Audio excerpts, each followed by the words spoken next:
Magandang araw ka Grace Farming. Sa video po natin mag-harvest po tayo ng itlog ng mga Rhode Island Red. Ito po yung mga brown, no, na ating inaalagaan. Kaya kung mang-itlog din sila, kulay brown din. At ganyan po yung minsan may mga manok po talaga na hinasanay na sa lupa kung mag-itlog. At yung mga bagong Rhode Island Red ay hindi pa nila alam yung first time pa nila mag-itlog. Kaya sa lupa, yung iba talaga naghahanap ng pugad ng katulad na yan.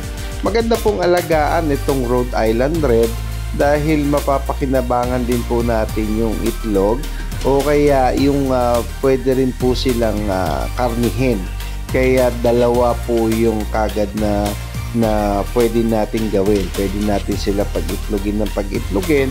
Pwede rin naman natin papisain yung itlog. At pwede rin naman yung itlog ay maibenta po natin agad, no? Kaya marami pong gamit itong breed ng Rhode Island Red. Pangkarne, pagbebenta po kayo ng sisiw niyan.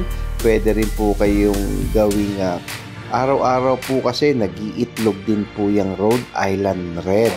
Kaya sa ginagawa po namin, hindi ko po muna ipapapisayan o ilalagay sa incubator dahil marami po tayong mga napisa na Rhode Island Red at ngayon po ay gagawin po natin, ibibenta lang po natin itong mga itlog dito sa tindahan. Lilinisin lang po natin yan at ayan, pwede na at mabenta po yan pagka alam po nilang brown yung ating binibentang itlog. Alam po nila na fresh harvest po sa atin yan. Ka-Grace Farming, maraming salamat po.